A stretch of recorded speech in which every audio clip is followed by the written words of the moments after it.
Hace más de 2000 años, en una tranquila ladera en Galilea, sucedió algo que resonaría a través de cada generación. El viento soplaba entre los olivos. Se reunió una multitud: agricultores, madres, celotes, mendigos, todos atraídos por rumores de un hombre diferente a cualquier otro. No un rey, no un rabino como los demás, no un soldado o un profeta llamando a la guerra, sino un carpintero de Nazaret. Y entonces él se sentó, sin trono, sin plataforma, solo una roca y una voz. Y con esa primera palabra, bienaventurados, el suelo bajo el viejo mundo comenzó a agrietarse. Lo que siguió se conoció como el Sermón del Monte, pero nunca tuvo la intención de ser solo un sermón. Era una revolución del corazón, una colisión entre los valores del cielo y las suposiciones de la tierra. Y hoy estás a punto de descubrir por qué este mensaje todavía importa, por qué desafía todo lo que creías saber sobre fuerza, éxito, justicia y qué significa seguir a Dios. Bienvenido a Mensaje de Jesús, y el mensaje es este. El Sermón del Monte no fue un discurso, fue una invitación a una forma completamente diferente de ser humano, y sigue siendo la enseñanza más poderosa jamás dada. En este video aprenderás por qué Jesús dijo que los mansos heredarán la tierra, y cómo esa frase rompe todas las reglas que el mundo cree sobre el poder. Descubrirás las bienaventuranzas, y por qué Dios llama bienaventurados a las mismas personas que el mundo pasa por alto. Entenderás por qué Jesús dijo que tu justicia debe exceder la de los fariseos, y qué significa eso realmente. Verás cómo la regla de oro no es suave, sino que es en realidad guerra espiritual. Y al final, enfrentarás la pregunta más importante que Jesús hace: ¿sobre qué fundamento está construida tu vida? Porque viene una tormenta, y solo un fundamento permanecerá. Esto no es solo historia, esta es tu vida. Dale like a este video ahora mismo, y luego ve a los comentarios y escribe el nombre de la ciudad desde donde estás viendo esto. Veamos qué tan lejos está llegando este mensaje por todo el mundo. Tu participación ayuda a que esta verdad llegue a personas que necesitan escuchar lo que Jesús realmente dijo en esa ladera. Y abriendo su boca les enseñaba diciendo: bienaventurados los pobres en espíritu, porque de ellos es el reino de los cielos. Con esa sola oración, Jesús volcó todo lo que el mundo pensaba que sabía sobre bendición. En Mateo capítulo 5, versículo 3, Jesús no solo estaba dando consuelo, estaba redefiniendo la realidad, porque la multitud que estaba frente a él había vivido bajo opresión romana. Les habían enseñado que la bendición se veía como riqueza, estatus o perfección religiosa. Pero Jesús miró a los quebrantados, los marginados, los humildes, y los llamó bienaventurados. No por lo que tenían, sino por en quienes se estaban convirtiendo. Bienaventurados los pobres en espíritu, no los arrogantes o autosuficientes, sino aquellos que reconocen su profunda necesidad de Dios. Los espiritualmente quebrados, los que vienen al trono no con trofeos, sino con manos vacías. Jesús dice que ahí es donde comienza el reino. Ahora, para entender por qué esto es tan revolucionario, necesitamos ver qué estaba enseñando el mundo entonces y qué todavía enseña ahora. El mundo dice que eres bendecido cuando lo tienes todo junto, cuando eres fuerte, independiente, autosuficiente, cuando no necesitas nada ni a nadie. Pero Jesús dice lo opuesto. Eres bendecido cuando sabes que estás desesperado por Dios, cuando dejas de pretender que puedes hacer la vida solo, cuando llegas al final de ti mismo y te das cuenta de que sin Él no tienes nada. Esto no es debilidad, este es el comienzo de la verdadera fuerza, porque solo la persona que sabe que es espiritualmente pobre puede recibir las riquezas de la gracia de Dios. Solo la persona con manos vacías puede ser llenada.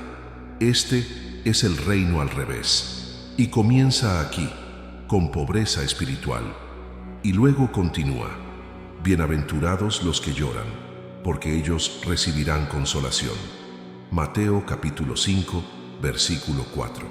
Esto no es sentimiento superficial, no es mantén la cabeza en alto. Es una invitación divina a sentir, a llorar por el quebrantamiento, el pecado, la injusticia y saber que tus lágrimas no son desperdiciadas. Jesús promete consuelo no removiendo la tristeza, sino caminando en ella con nosotros. El mundo te dice que escondas tu dolor, que pongas cara fuerte, que finjas que todo está bien. Pero Jesús dice que hay bendición en el luto, no porque el dolor sea bueno, sino porque el luto significa que no te has vuelto insensible, significa que todavía te importa, significa que tu corazón todavía es sensible hacia las cosas que rompen el corazón de Dios. Y cuando lloras, cuando te dueles por tu propio pecado y el quebrantamiento del mundo, Dios mismo se acerca. No te condena por llorar, te consuela en ello. Déjame mostrarte los diferentes tipos de luto de los que Jesús está hablando. Primero, está el luto por tu propio pecado. Esto no es lo mismo que culpa o vergüenza. Esta es tristeza piadosa que lleva al arrepentimiento. Es mirar tu vida y darte cuenta de cuán lejos te has desviado del diseño de Dios. Es sentir el peso de cómo tus elecciones lo han lastimado a Él, lastimado a otros, lastimado a ti mismo, y en lugar de poner excusas o minimizarlo, te dueles, lloras por ello, dejas que rompa tu corazón, y ese quebrantamiento es el comienzo de la sanidad, porque Dios está cerca de los quebrantados de corazón. No rechaza al espíritu contrito. Segundo, está el luto por el quebrantamiento del mundo. Cuando ves injusticia y te enoja, cuando ves sufrimiento y te mueve a lágrimas, cuando ves personas alejándose de Dios y aflige tu espíritu, este es luto santo. Esto es compartir el corazón de Dios por un mundo quebrantado. Y Jesús dice, bienaventurados los que lloran de esta manera porque ellos recibirán consolación. No necesariamente en esta vida, pero en última instancia. Dios enjugará toda lágrima, hará todas las cosas nuevas. Y el consuelo comienza ahora mientras experimentas su presencia en tu dolor. Tercero, está el llorar con los que lloran.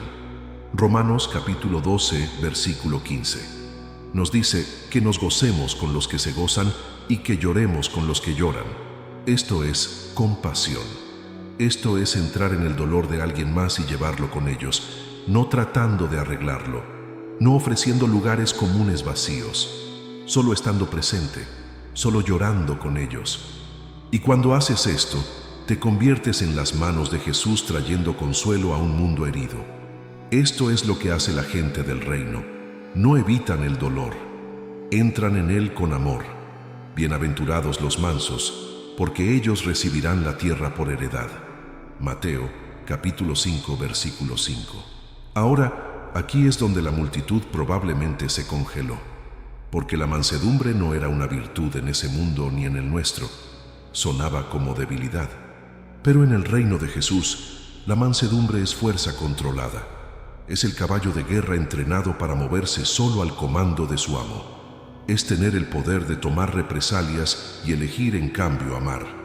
El mundo dice que los fuertes, los ruidosos, los agresivos heredan la tierra, pelean, se aferran, dominan, pero Jesús dice no. Los mansos heredan la tierra, no porque sean débiles, sino porque han rendido su fuerza a Dios. No necesitan probarse a sí mismos, no necesitan controlar cada situación. Confían en que Dios está en control y esa confianza los hace inquebrantables. Piensa en Moisés, la Biblia lo llama el hombre más manso sobre la tierra. Números capítulo 12, versículo 3. ¿Era débil? No. Confrontó a Faraón, lideró millones, partió el Mar Rojo, pero era manso porque su fuerza estaba bajo la autoridad de Dios. No actuaba por impulso, no se vengaba, no necesitaba probar cuán poderoso era. Su poder estaba controlado por rendición, y eso lo hizo increíblemente poderoso. Jesús mismo era manso. Filipenses capítulo 2 dice que no consideró la igualdad con Dios algo a qué aferrarse, sino que se humilló a sí mismo. Él era Dios en carne. Podría haber llamado legiones de ángeles, podría haber destruido a sus enemigos con una palabra, pero eligió la mansedumbre. eligió rendirse a la voluntad del Padre, y esa mansedumbre cambió el mundo. Los mansos heredan la tierra porque no están tratando de tomarla por la fuerza, están confiando en que Dios se la dará. Y Él lo hace. Bienaventurados los que tienen hambre y sed de justicia, porque ellos serán saciados. Mateo capítulo 5, versículo 6. Jesús no está hablando de un deseo casual por hacer lo correcto. Está hablando de un anhelo consumidor. Hambre y sed son las necesidades más básicas, más desesperadas de la vida. Y Jesús dice, bienaventurados los que anhelan justicia con esa misma intensidad. Justicia en un mundo roto. Justicia en sus propias vidas. Justicia en su relación con Dios. Esto no es solo querer ser bueno.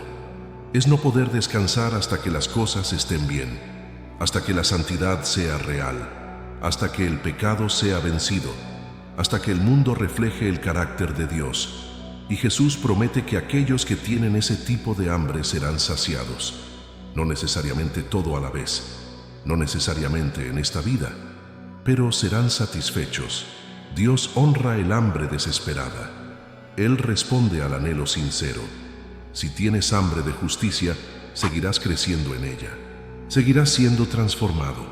Bienaventurados los misericordiosos, porque ellos alcanzarán misericordia.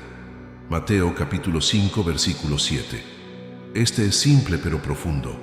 Recibes lo que das. Si muestras misericordia, recibirás misericordia. Si niegas misericordia, serás juzgado sin misericordia. Santiago capítulo 2, versículo 13 dice, porque juicio sin misericordia se hará con aquel que no hiciere misericordia, y la misericordia triunfa sobre el juicio. La misericordia no es solo sentir lástima por alguien, es actuar en compasión incluso cuando no lo merecen. Es perdonar cuando tienes derecho a estar enojado, es dar a alguien otra oportunidad cuando ya ha desperdiciado 10. Es ver el pecado de alguien y elegir amor sobre juicio. Y Jesús dice que cuando vives así, cuando extiendes misericordia a otros, Dios te extenderá misericordia a ti. Esto no significa que te ganas la misericordia de Dios. Su misericordia es un regalo. Pero sí significa que la forma en que tratas a otros refleja si realmente has recibido su misericordia. Bienaventurados los de limpio corazón, porque ellos verán a Dios. Mateo capítulo 5, versículo 8. No comportamiento perfecto, no una lista de verificación de pureza religiosa. Un corazón puro, un corazón que no está dividido entre Dios y el mundo.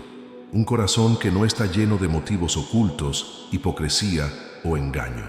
Un corazón que es sincero, transparente y completamente dedicado a Dios. Y Jesús dice que aquellos con corazones puros verán a Dios. No solo en el cielo, ahora, verán su mano en sus vidas, reconocerán su voz, experimentarán su presencia.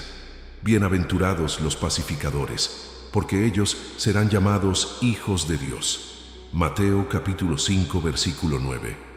No guardianes de la paz, no personas que evitan conflicto, pacificadores, personas que activamente trabajan para traer reconciliación, para sanar relaciones rotas, para construir puentes donde otros están construyendo muros. Y Jesús dice que estas personas serán llamadas hijos de Dios. ¿Por qué? Porque están haciendo lo que su Padre hace. Dios es el pacificador supremo. Envió a Jesús a reconciliar el mundo consigo mismo. Y cuando trabajas por la paz, cuando te niegas a avivar conflicto, cuando eliges amor sobre división, estás reflejando el carácter de Dios. Estás demostrando que eres su hijo. Bienaventurados los que padecen persecución por causa de la justicia, porque de ellos es el reino de los cielos. Mateo capítulo 5, versículo 10. Esta es la última bienaventuranza, y es la más dura, porque Jesús no está diciendo que tal vez enfrentes oposición, está diciendo que la enfrentarás. Si vives para el reino de Dios, serás perseguido. No todos te entenderán, no todos te celebrarán, algunos te odiarán. Pero Jesús dice, bienaventurados, no desafortunados, no víctimas, bienaventurados. porque de ellos es el reino de los cielos. La persecución prueba que estás del lado correcto, prueba que estás viviendo de una manera que amenaza el reino de las tinieblas, prueba que tu vida cuenta. Y Jesús dice que hay bendición en eso, no porque el dolor sea bueno, sino porque estás en buena compañía. Los profetas fueron perseguidos, los apóstoles fueron perseguidos, Jesús fue perseguido, y si lo sigues, también lo serás. Habéis oído que se dijo: no cometerás adulterio. Pero yo os digo que cualquiera que mira a una mujer para codiciarla, ya adulteró con ella en su corazón. Mateo capítulo 5 versículos 27 y 28. Con esta declaración, Jesús llevó la ley más allá del comportamiento externo y directamente al corazón. Los fariseos se enorgullecían de su pureza externa, no cometían adulterio físico, pero Jesús dice que el pecado comienza mucho antes de la acción. Comienza en el pensamiento, en la mirada, en la fantasía. Esto no significa que la tentación es pecado. Jesús fue tentado, pero Él no cedió, no entretuvo, no se detuvo en ello. Hay una diferencia entre un pensamiento que pasa por tu mente y un pensamiento que invitas a quedarse. Lujuria no es notar que alguien es atractivo. Lujuria es imaginar estar con ellos, fantasear, desear, codiciarlo en tu corazón. Y Jesús dice que eso es adulterio, no en acción, pero en corazón. ¿Por qué es esto tan importante? Porque el pecado siempre comienza en la mente antes de manifestarse en acción. Si puedes derrotarlo allí, nunca se convertirá en comportamiento, pero si lo alimentas, eventualmente actuarás sobre él. Por eso Jesús dice: y si tu ojo derecho te es ocasión de caer, sácalo y échalo de ti. Mateo capítulo 5 versículo 29. Obviamente no está siendo literal, está usando hipérbole para hacer un punto. Haz lo que sea necesario para proteger tu corazón del pecado. Si hay cosas en tu vida que te están llevando a lujuria, córtalas. Si hay sitios web que visitas, elimínalos. Si hay programas que ves, deja de verlos. Si hay personas que te tientan, limita tu contacto con ellas. Sé radical, sé despiadado, porque tu pureza vale más que tu comodidad. Habéis oído que se dijo: amarás a tu prójimo y aborrecerás a tu enemigo. Pero yo os digo: amad a vuestros enemigos, bendecid a los que os maldicen, haced bien a los que os aborrecen, y orad por los que os ultrajan y os persiguen. Mateo capítulo 5, versículos 43 y 44. Este es quizás el mandamiento más difícil que Jesús jamás dio, porque va contra todo instinto humano. Cuando alguien te lastima, quieres lastimarlo de vuelta. Cuando alguien te odia, quieres odiarlo también. Cuando alguien te traiciona, quieres venganza.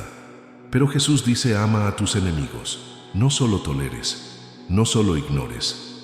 Ama, bendice, haz bien, ora por ellos. ¿Por qué? Porque ahí es donde la gracia de Dios se vuelve más visible.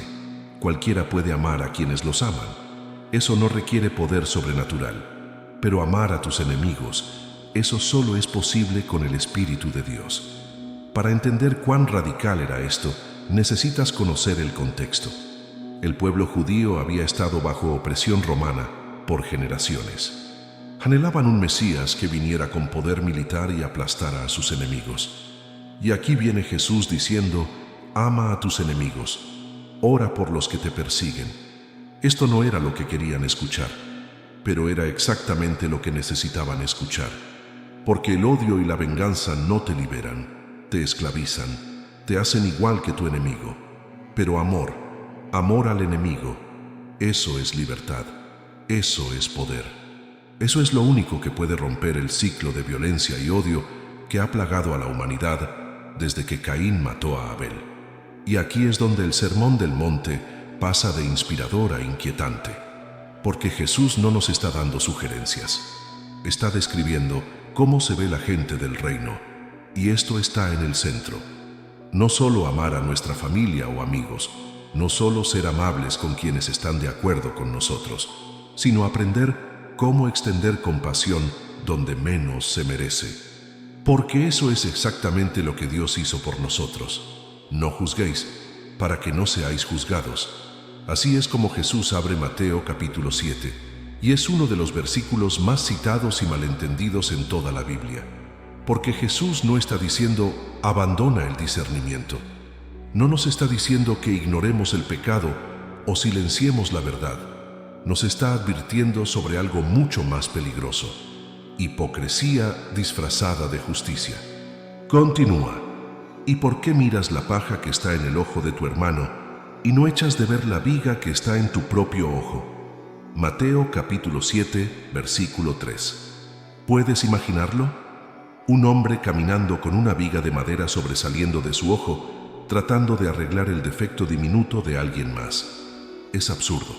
Y ese es el punto. Jesús usa exageración no para avergonzar, sino para exponer. Nos está mostrando cuán fácil es volverse ciego a nuestro propio quebrantamiento mientras obsesionamos sobre el de alguien más. El problema no es la corrección, es el orgullo, es el espíritu que dice, yo nunca haría eso. La voz que se siente justificada, señalando con el dedo porque sus propios pecados son más socialmente aceptables. El corazón que olvida que también necesita gracia cada día. Y Jesús no lo deja en burla. Ofrece un camino hacia adelante. Hipócrita, saca primero la viga de tu propio ojo, y entonces verás bien para sacar la paja del ojo de tu hermano. Mateo, capítulo 7, versículo 5. Esto es poderoso porque no es un llamado al silencio, es un llamado a la humildad. Es un recordatorio de que la corrección real solo funciona cuando comienza con arrepentimiento. Así que pregúntate, ¿cuándo fue la última vez que examinaste tu corazón antes de corregir a alguien más? Y si el objetivo no es ganar un argumento moral, sino ayudar a restaurar a alguien con la misma misericordia que Dios sigue extendiéndote. Pero antes de continuar con la siguiente enseñanza, necesitas entender por qué esto importa tanto. Juicio sin humildad destruye relaciones, crea división, te hace ciego a tu propia necesidad de gracia y te hace inútil para ayudar a alguien más. Porque las personas no necesitan críticos, necesitan compañeros pecadores que han experimentado la misericordia de Dios y pueden extenderla a otros. Cuando sacas la viga de tu propio ojo primero, cuando lidias con tu propio pecado, cuando recuerdas cuánto has sido perdonado, entonces puedes ayudar a otros. No desde una posición de superioridad, sino desde una posición de solidaridad. No estás diciendo, soy mejor que tú. Estás diciendo, he estado donde estás y Dios me mostró una salida. Déjame ayudarte a encontrarla también. Eso es restaurador. Eso es bíblico. Eso es a lo que Jesús nos está llamando. Así que, todas las cosas que queráis que los hombres hagan con vosotros, así también haced vosotros con ellos, porque esto es la ley y los profetas. Ese es Mateo capítulo 7, versículo 12, el latido del corazón de la enseñanza de Jesús. Lo llamamos la regla de oro, pero rara vez captamos cuán radical realmente es, porque Jesús no solo está diciendo, evita hacer daño. Eso sería fácil, solo requeriría quedarse callado, quedarse distante, quedarse desinvolucrado, pero a lo que nos llama es algo activo, misericordia proactiva. No es no hagas lo que no querrías, es ve y haz lo que esperarías. Eso significa dar el primer paso. Significa imaginar lo que alguien más necesita y luego encontrarte con ellos allí, incluso si nunca devuelven el favor. Significa elegir amabilidad antes de que se gane, compasión antes de que sea conveniente. Esto no es sentimiento emocional, esto es guerra espiritual, el tipo que empuja contra un mundo de indiferencia y egoísmo. Y lo que es aún más impresionante es lo que Jesús le adjunta. Esto es la ley y los profetas. En otras palabras, todos los mandamientos, todos los pactos, todos los pergaminos antiguos encuentran su cumplimiento en esta postura. Trata a otros como querrías que Dios te tratara a ti. Entonces, ¿cómo se ve eso cuando eres malentendido, maltratado, ignorado? Jesús no solo quiere que respondamos eso con palabras, quiere que lo vivamos. Y aquí está el desafío. Cuanto más vives con manos abiertas hacia las personas, más comienzas a confiar en que Dios te está sosteniendo. Porque la regla de oro no se trata solo de otros, se trata de ti. Se trata de aprender a confiar en que la misma gracia que extiendes será la gracia que recibes. Déjame darte algunas maneras prácticas de vivir la regla de oro comenzando hoy. Primero, en tu matrimonio o relaciones más cercanas. ¿Cómo quieres ser tratado cuando cometes un error? Con paciencia y gracia, ¿verdad? Entonces, extiende esa misma paciencia y gracia a tu cónyuge cuando falle. ¿Cómo quieres ser tratado cuando tienes un mal día? Con amabilidad y comprensión. Entonces, dáselo a ellos. No esperes a que lo merezcan. No lleves la cuenta. Solo ámalos de la manera en que quieres ser amado. Esto transformará tu relación. Segundo, en tu lugar de trabajo. ¿Cómo quieres ser tratado por tu jefe o compañeros de trabajo? Con respeto, justicia, ánimo. Entonces, trátalos así. Incluso si no te tratan bien, incluso si son difíciles, incluso si no lo notan. Porque no estás haciendo esto para recibir algo de vuelta. Estás haciendo esto porque esto es lo que hace la gente del reino. Y mira lo que sucede. Cuando consistentemente tratas a las personas con el respeto que quieres recibir, te conviertes en una luz en ese ambiente. Cambias la atmósfera. Tercero, con extraños y personas que te molestan. La persona que te corta el paso en el tráfico. El cajero que es grosero. El vecino cuyo perro sigue ladrando. ¿Cómo quieres ser tratado cuando tienes un mal día y no estás en tu mejor momento? Con paciencia y beneficio de la duda. Entonces, dáselo a ellos. Asume lo mejor. Muestra amabilidad. Déjalo ir. Porque no sabes qué batalla están peleando. Y tu amabilidad podría ser el único destello de Jesús que vean ese día. Cuarto, con tus enemigos. La persona que te lastimó. El que te traicionó. El que sigue criticándote. ¿Cómo quieres que Dios te trate cuando fallas? Con misericordia y perdón. Entonces extiende eso a ellos. Esto no significa que vuelvas a confiar en ellos inmediatamente. Esto no significa que no haya límites, pero sí significa que eliges bendecir en lugar de maldecir. Oras por ellos en lugar de chismear sobre ellos. Los liberas en lugar de aferrarte a la amargura. Esta es la aplicación más difícil de la regla de oro, pero también es la más poderosa. Ahora, para captar verdaderamente por qué la regla de oro es tan poderosa, necesitamos entender qué hace a tu corazón. Cuando activamente buscas maneras de bendecir a otros, cuando los tratas de la manera en que quieres ser tratado, algo cambia dentro de ti. Dejas de llevar la cuenta. Dejas de esperar que las personas merezcan tu amabilidad.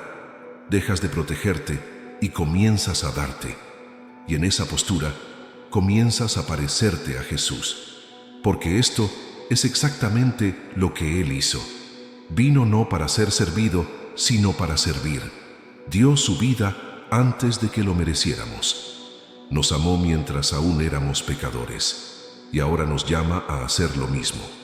Esta regla de oro no es suave, es audaz. Y cuando es practicada por personas guiadas por el Espíritu, puede cambiarlo todo. Matrimonios, comunidades, incluso enemigos. Vosotros pues oraréis así. Con esas palabras en Mateo capítulo 6, versículo 9, Jesús da a sus discípulos no solo una oración para recitar, sino un plan para cómo vivir. Padre nuestro que estás en los cielos, santificado sea tu nombre. Desde el principio Él remodela todo.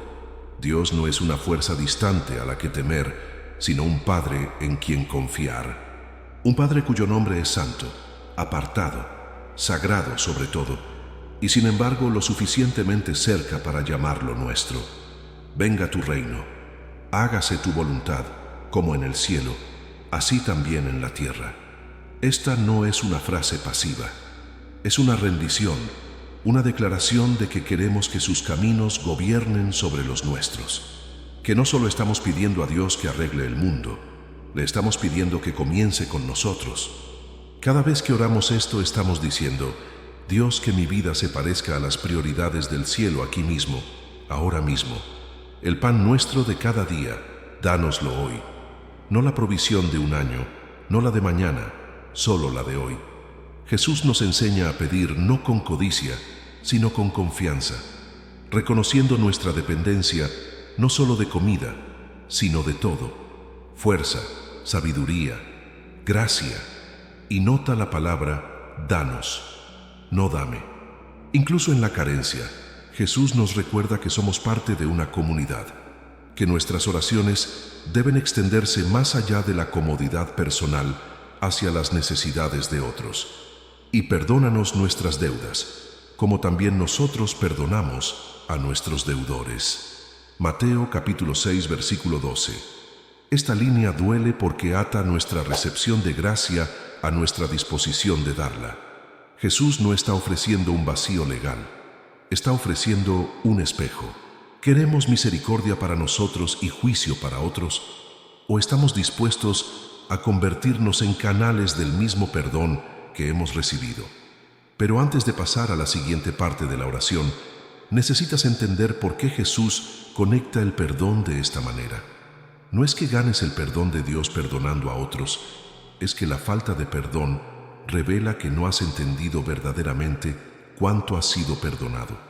Cuando captas la profundidad de tu pecado y la magnitud de la gracia de Dios hacia ti, perdonar a otros se convierte no en una carga, sino en un desbordamiento natural. No puedes aferrarte a la amargura cuando te das cuenta de cuánta amargura Dios te liberó. Así que esto no es legalismo, esta es salud espiritual. El perdón mantiene tu corazón blando, te mantiene conectado a la gracia, te mantiene libre. Y no nos metas en tentación, mas líbranos del mal.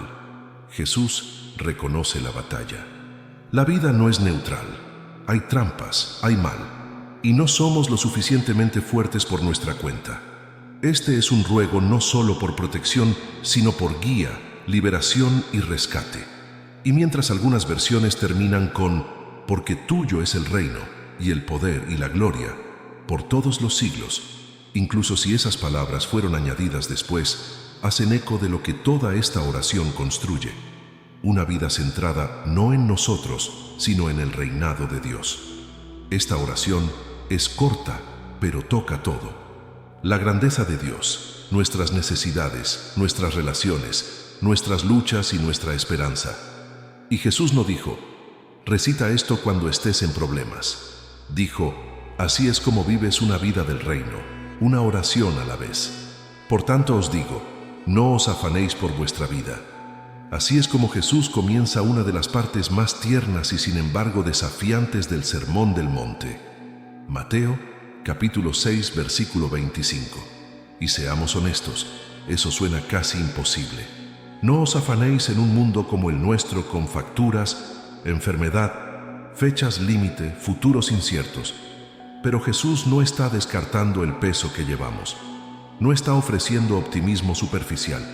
Nos está señalando un tipo diferente de seguridad. Uno que no depende de circunstancias, sino de un Padre que ve. Mirad las aves del cielo, dice, que no siembran, ni siegan, ni recogen en graneros, y vuestro Padre Celestial las alimenta. ¿No valéis vosotros mucho más que ellas? Mateo capítulo 6, versículo 26. Es una imagen simple: un pájaro volando libre. No porque la vida sea fácil, sino porque la provisión es cierta. Y Jesús no nos está diciendo que seamos descuidados. Nos está diciendo que cambiemos control por confianza, porque la preocupación es lo que sucede cuando imaginamos el futuro sin Dios en él. Continúa. Y por el vestido, ¿por qué os afanáis? Considerad los lirios del campo, cómo crecen, no trabajan ni hilan. Pero os digo que ni aun Salomón con toda su gloria se vistió así como uno de ellos. Mateo capítulo 6, versículos 28 y 29. La creación no entra en pánico.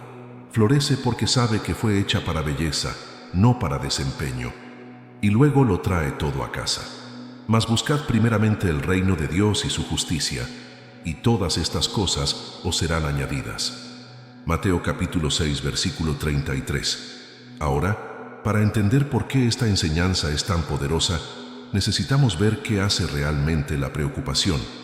La preocupación roba tu paz, paraliza tu fe, te hace enfocarte en problemas en lugar de promesas, te convence de que Dios te ha olvidado y no produce nada. Jesús incluso pregunta: ¿y quién de vosotros podrá, por mucho que se afane, añadir a su estatura un codo? La respuesta es no. La preocupación no extiende tu vida, la disminuye. Te roba el gozo de hoy llenando tu mente con miedos sobre mañana. Pero buscar el reino de Dios primero, eso lo cambia todo. No significa que tus necesidades desaparezcan. Significa que dejas de hacerlas tu fundamento. Dejas de construir tu seguridad sobre lo que tienes y comienzas a construirla sobre quién es Dios. Y cuando haces eso, cuando priorizas su reino, su justicia, sus caminos, descubres que Él provee. No siempre de la manera que esperas, no siempre en tu tiempo, pero siempre suficiente. No os hagáis tesoros en la tierra. Esa es la advertencia en Mateo capítulo 6, versículo 19. No porque los tesoros terrenales sean inherentemente malos, sino porque no duran. La polilla roe, la herrumbre corroe, los ladrones entran, los mercados colapsan, la salud falla, y lo que una vez se sintió seguro se desliza entre nuestros dedos. Pero Jesús no solo está señalando lo obvio, está ofreciendo una verdad más profunda, porque donde esté vuestro tesoro, allí estará también vuestro corazón. Mateo capítulo 6, versículo 21.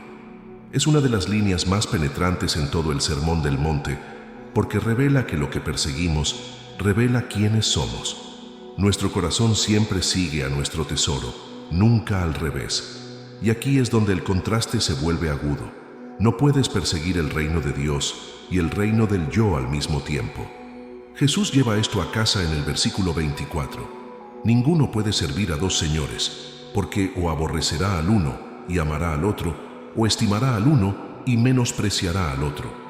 No podéis servir a Dios y a las riquezas.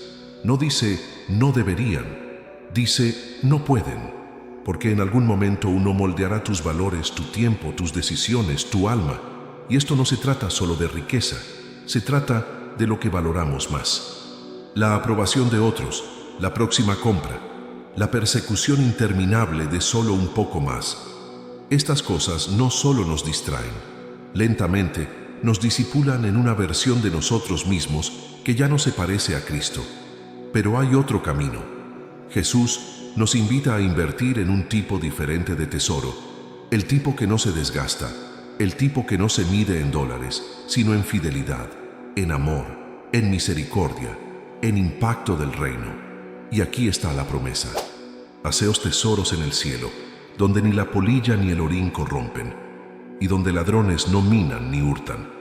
Mateo capítulo 6, versículo 20. Estos son tesoros que duran. Cada acto de obediencia, cada momento de perdón, cada oración en secreto, cada sacrificio hecho por amor, cada vez que eliges el reino sobre la comodidad. Todo eso se está acumulando. No en una cuenta bancaria, en la eternidad. Entrad por la puerta estrecha. Eso es Mateo capítulo 7, versículo 13. Y con esas palabras, Jesús dibuja una línea en la arena, porque ancha es la puerta y espacioso el camino que lleva a la perdición, y muchos son los que entran por ella. La puerta ancha no requiere sacrificio, no exige rendición, no desafía tu comodidad. Por eso es popular. Porque estrecha es la puerta y angosto el camino que lleva a la vida, y pocos son los que la hallan. El camino estrecho es diferente. Requiere negarse a sí mismo. Requiere morir a tu propia voluntad. Requiere seguir a Jesús incluso cuando es costoso. Y aquí está la realidad dura. La mayoría de las personas no elige este camino, no porque no sepan de él, sino porque el costo se siente demasiado alto. Pero Jesús no está tratando de asustarnos, nos está advirtiendo. Porque hay dos caminos y solo uno lleva a la vida, y depende de nosotros elegir. Guardaos de los falsos profetas. Esa es la advertencia en Mateo capítulo 7, versículo 15. Que vienen a vosotros con vestidos de ovejas, pero por dentro son lobos rapaces. Jesús no está hablando de personas que abiertamente rechazan a Dios. Está hablando de aquellos que dicen hablar por Él, pero lo distorsionan. aquellos que enseñan lo que hace cosquillas a los oídos en lugar de lo que transforma corazones, aquellos que prometen bendición sin arrepentimiento, prosperidad sin santidad, gracia sin obediencia. ¿Y cómo los reconoces? Por sus frutos los conoceréis. Mateo capítulo 7, versículo 16. No por sus palabras, no por su carisma, no por el tamaño de su plataforma, por su fruto. ¿Sus vidas reflejan el carácter de Cristo? ¿Producen humildad, amor, pureza, justicia? ¿O producen orgullo, división, escándalo, engaño? Un árbol bueno no puede dar malos frutos, y un árbol malo no puede dar buenos frutos. Eventualmente, la verdad sale a la luz. Y luego Jesús dice algo que aterra. No todo el que me dice, Señor, Señor, entrará en el reino de los cielos, sino el que hace la voluntad de mi Padre que está en los cielos. Mateo capítulo 7, versículo 21. Puedes llamar a Jesús Señor, puedes profetizar en su nombre, puedes hacer milagros, y aún así ser rechazado en el último día. ¿Por qué? Porque Él busca obediencia, no impresión. Busca corazones rendidos, no actuaciones religiosas. Muchos me dirán en aquel día, Señor, Señor, ¿no profetizamos en tu nombre, y en tu nombre echamos fuera demonios, y en tu nombre hicimos muchos milagros? Y entonces les declararé, nunca os conocí, apartaos de mí, hacedores de maldad. Mateo capítulo 7, versículos 22 y 23.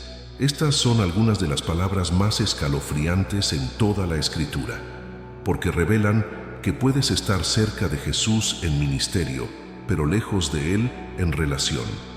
Puedes usar su nombre sin conocer su corazón. Puedes impresionar a la multitud, pero fallar la prueba de la obediencia. Y en ese día final, las palabras importarán. Los milagros no importarán. Las multitudes no importarán. Lo único que importará es esto. ¿Hiciste su voluntad? ¿Lo obedeciste? ¿Lo conociste? Cualquiera, pues, que me oye estas palabras y las hace, le compararé a un hombre prudente que edificó su casa sobre la roca. Mateo capítulo 7, versículo 24. Aquí está, la conclusión de todo el sermón, y todo se reduce a esto. Fundamento. Descendió lluvia, y vinieron ríos, y soplaron vientos, y golpearon contra aquella casa, y no cayó, porque estaba fundada sobre la roca. La tormenta no es un sí, es un cuándo. Vendrá, para todos. Pero el que construyó sobre la roca, el que escuchó y obedeció, permanece. Pero cualquiera que me oye estas palabras y no las hace, le compararé a un hombre insensato que edificó su casa sobre la arena.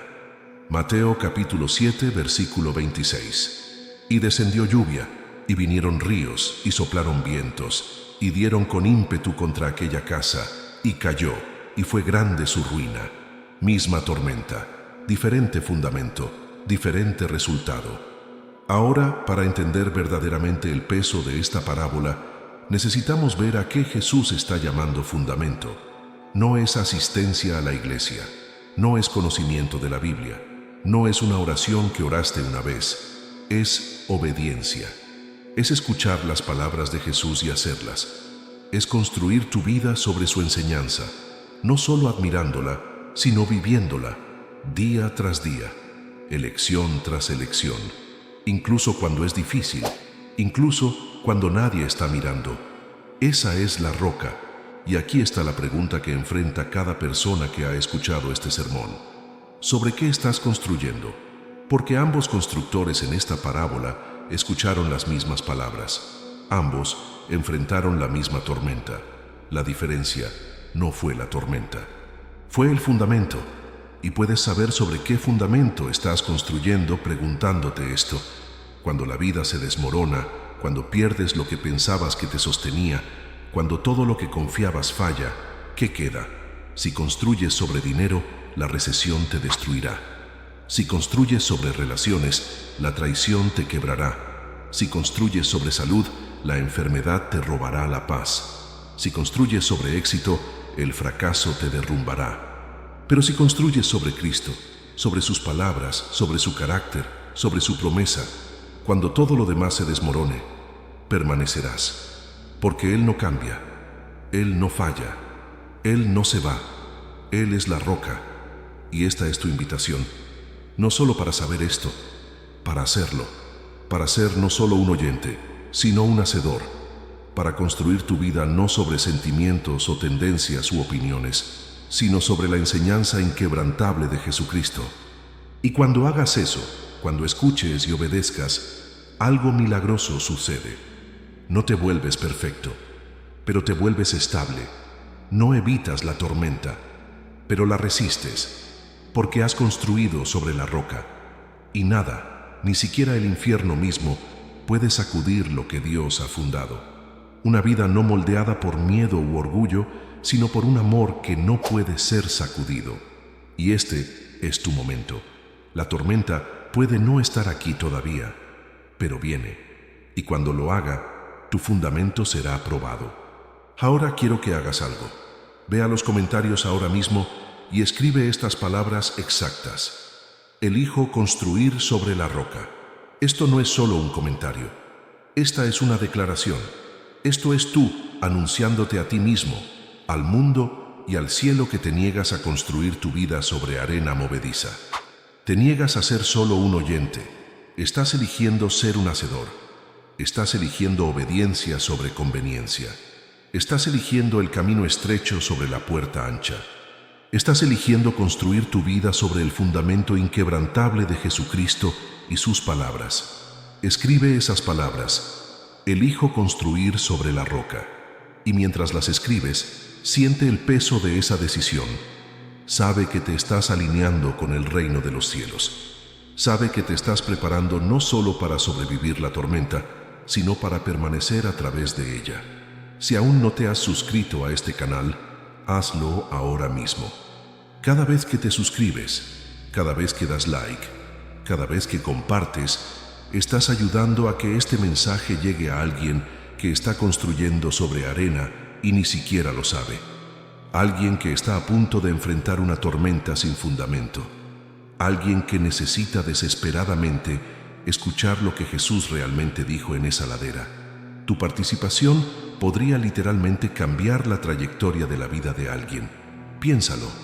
¿Qué pasaría si la persona que más necesita este mensaje está a solo un compartir de verlo? ¿Qué pasaría si tu comentario es el ánimo que le da a alguien el valor de obedecer? ¿Qué pasaría si tu like empuja este video al feed de alguien que está a punto de tomar una decisión que altera la vida y necesita escuchar que hay un fundamento que no se mueve? Tienes el poder de ser parte de la transformación de alguien. Úsalo. Y aquí está lo que quiero que hagas después de comentar y suscribirte. No dejes que esto se desvanezca. No dejes que el poder de este mensaje se evapore en el ruido de tu día. Toma una enseñanza de este sermón y ponla en práctica hoy. Tal vez es perdonar a alguien que te lastimó. Tal vez es dejar ir la preocupación y buscar el reino de Dios primero. Tal vez es cortar lo que sigue haciéndote tropezar. Tal vez es orar el Padre Nuestro lentamente y dejar que cada línea remodele tu corazón. Tal vez es tratar a alguien de la manera en que quieres ser tratado aunque no lo merezca. Sea lo que sea, hazlo hoy, porque el Sermón del Monte no está destinado a ser admirado, está destinado a ser vivido. Déjame orar por ti ahora mismo. Padre Dios, te agradezco por cada persona que ha escuchado este mensaje hoy. Te agradezco que hace más de 2000 años Jesús se sentó en una ladera y habló palabras que resonarían a través de cada generación. Palabras que siguen vivas, siguen siendo poderosas, siguen transformando vidas hoy. Ahora mismo, oro por cada persona que está tratando de construir su vida sobre algo que no durará. Oro para que los despiertes a la realidad de que viene la tormenta y necesitan un fundamento firme. Hablo convicción sobre aquellos que han sido oidores, pero no hacedores. Oro para que hoy sea el día en que dejen de solo escuchar y comiencen a obedecer. Oro por aquellos que están luchando para perdonar. Hablo la gracia de Dios sobre ellos. Declaro que la misma misericordia que han recibido es la misericordia que pueden extender. Oro por aquellos que están consumidos por preocupación y ansiedad. Hablo tu paz, que sobrepasa todo entendimiento. Declaro que tú eres el Dios que alimenta las aves y viste los lirios y cuidarás de ellos. Oro por aquellos que están atrapados en pecado secreto. Hablo libertad sobre ellos. Declaro que lo que sea necesario para caminar en pureza vale la pena. Oro por aquellos que están construyendo sus vidas sobre riqueza, estatus, aprobación o cualquier cosa que no seas tú. Hablo verdad sobre ellos. Declaro que esas cosas fallarán, pero tú nunca fallarás. Oro por aquellos que han estado juzgando a otros mientras ignoran su propio pecado. Hablo humildad sobre ellos. Declaro que verían la viga en su propio ojo y recibirían la gracia para removerla. Oro por aquellos que solo han estado amando a los que los aman de vuelta. Hablo el valor para amar a sus enemigos. Declaro que el amor al enemigo es divino y rompe cada ciclo de odio y venganza. Oro por aquellos que nunca han aprendido cómo orar. Hablo revelación sobre ellos. Declaro que el Padre Nuestro no es solo palabras, sino un plan para vivir en comunión constante contigo. Señor, sello esta oración en el poderoso nombre de Jesús. Declaro que todos los que han escuchado este mensaje están marcados para transformación. El Sermón del Monte no es solo información, es invitación. No es solo enseñanza, es un llamado a seguir, y oro para que cada persona viendo esto respondiera no con admiración, sino con acción, no con buenas intenciones, sino con obediencia, porque viene la tormenta, y solo aquellos que construyan sobre la roca de tu palabra permanecerán. En el nombre de Jesús, amén y amén. Ahora quiero dejarte con esta palabra final. Regresamos ahora a esa ladera en Galilea. El viento se ha calmado, la multitud está quieta, y las palabras de Jesús, una vez tan simples, ahora pesan con significado eterno. Lo que comenzó con bienaventurados los pobres en espíritu, termina con la imagen de una tormenta y un fundamento. Pero esto no fue solo un sermón, fue una revelación del reino y del tipo de personas que Dios está llamando a construirlo. No los orgullosos, no los poderosos, no aquellos que impresionan al mundo, sino los humildes, los limpios de corazón, los misericordiosos, los que tienen hambre y sed de justicia, los que perdonan, que confían, que aman cuando es difícil, que eligen el camino estrecho incluso cuando nadie más camina con ellos. Así es como se ve el reino. Y ahora la pregunta ya no es ¿qué dijo Jesús? La pregunta es ¿qué harás con ello? Porque el Sermón del Monte no pide admiración, pide respuesta, pide tu vida, pide obediencia que cuesta algo. Y quiero animarte con todo lo que hay en mí. Construye ahora, construye hoy, construye con perdón en lugar de resentimiento, construye con oración en lugar de pánico, construye con misericordia en lugar de juicio, construye sobre las palabras de aquel que no cambia, porque el mundo todavía está lleno de arena movediza, pero la roca todavía permanece y sus palabras todavía hablan. Creo en ti. Más importante aún, Dios cree en ti. Habló estas palabras no para abrumarte, sino para liberarte. Te dio este sermón no como una carga, sino como un regalo, porque cuando vives así, cuando encarnas estas enseñanzas, te conviertes en sal que preserva, luz que brilla, una ciudad sobre un monte que no puede ser escondida. Te conviertes en las manos y pies de Jesús en un mundo que lo necesita desesperadamente.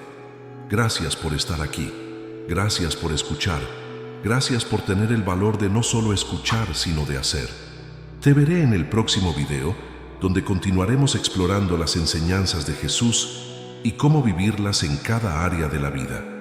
Hasta entonces, construye sobre la roca, camina en el reino y vive el sermón más poderoso jamás predicado. Dios te bendiga, Dios te guarde, y que permanezcas firme cuando venga la tormenta, porque construiste tu vida sobre el fundamento inmutable de Jesucristo.